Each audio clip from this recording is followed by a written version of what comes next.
Nous tous sachons bien que le Conseil du renouveau paroissial et de la conversion pastorale vient comme conséquence d'un long approfondissement du magistère de l'Église après le Concile Vatican II, enraciné dans les constitutions apostoliques Lumen Gentium et Gaudium et Spes. À travers l'exhortation apostolique Evangelii Nuntiandi de Paul VI de 1995, comme Pape François a affirmé, le plus grand document pastoral de l'Église. Et encore différents discours, documents, encycliques de Saint Jean-Paul II est encore le document de Aparecida, conçu de la conférence épiscopale du Brésil en 2007. Ce concept de la conversion pastorale est actuellement condensé dans la dernière exhortation apostolique Evangelii Gaudium du pape François 2014 et vient enrichi pour l'épître Juvenescit Ecclesia, envoyé aux évêques de l'Église catholique par la Congrégation pour la doctrine de la foi sur la relation entre les dons hiérarchiques et charismatiques du Saint-Esprit pour la vie et la mission de l'Église. Ces concepts de conversion pastorale, soit que nous le voyons pour l'Église entière, les diocèses ou les paroisses, elles partent toujours d'un pastoral en conversion, et en particulier vers son renouveau paroissial. Voilà les mots de Evangelii Gaudium dans le deuxième chapitre, titré « Pastoral en conversion ».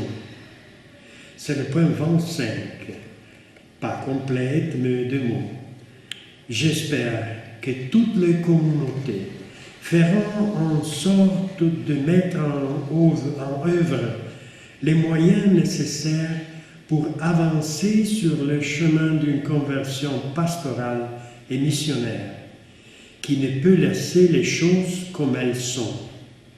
Et après, dans le point 27, j'imagine un choix missionnaire capable de transformer toutes choses afin que les habitudes, les styles, les horaires, les langages et toute structure ecclésiale deviennent un canal adéquat pour l'évangélisation du monde actuel, plus que l'autopréservation.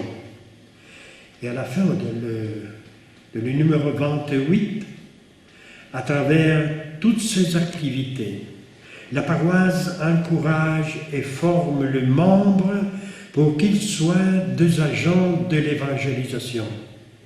Elle est communauté des communautés, sanctuaire où les assoiffés viennent boire pour continuer à marcher, et centre d'une constante envoi missionnaire. Mais nous devons reconnaître que l'appel à la révision et renouveau des paroisses n'a pas encore donné de fruits suffisants pour qu'elles soient encore plus proches des gens, qu'elles soient des lieux de communion vivante et de participation, et qu'elles s'orientent complètement vers la mission. Nous pouvons comparer ce mot de Evangelii Gaudium avec la description de la vision de cellules que retrouvons bien détaillée dans le texte des manuels de l'association brésilienne Católicos en Células, écrit pour servir les parois et les moments ecclésiales engagés dans la vision intégrale de la nouvelle évangélisation, vers le but d'améliorer son potentiel de croissance et la démultiplication des fidèles. Quelles sont les cellules dans la vision de renouveau paroissial? Vous savez, cellule, c'est un mot dont l'utilisation la plus courante est dans le domaine de la biologie. Lors de son utilisation dans les domaines religieux, il se retrouve généralement dans les discussions bioéthiques. En fait, cellule est un mot qui signifie la partie élémentaire d'un corps et contient elle-même les ingrédients de base du même organisme. Quand nous parlons de cellules dans l'Église, on se réfère à la petite communauté de chrétiens présents dans le corps du Christ qui vise à vivre les 5 piliers de la vie chrétienne. La communion fraternelle, la glorification de Dieu à travers le Christ, la croissance mutuelle fondée sur la parole de la Sainte Écriture, l'évangélisation et enfin les soins une vers l'autre. Ces objectifs peuvent être atteints à travers les relations que nous trouvons dans l'Évangile entre le Seigneur Jésus et le groupe des 12 apôtres, ou des 72 disciples, les 120 au Cénacle de Jérusalem, le frère qui était présent à l'ascension du Seigneur, plus de 400, puis après les 3000 qui ont été convertis en écoutant Pierre le matin de Pentecôte. Ils deviendront bientôt 5000, et ainsi de suite, jusqu'à ce que les actes des apôtres nous disent explicitement, la multitude de croyants n'avait qu'un cœur et une âme. Donc, les cellules sont organismes vivants du corps du Christ. Et nous, on peut vivre l'abus mutuel de Jean 13, 34 et 35, et la communion avec Jésus le Christ, qui est présent, comme écrit dans Matthieu 18, 20. Car là où 2 ou 3 sont réunis en mon nom, je suis au milieu d'eux. Il s'agit donc d'un petit groupe de chrétiens qui s'engagent à vivre l'Évangile, de grâce à la sagesse rallumée du Saint-Esprit et 7 ans de renouveau de l'Église.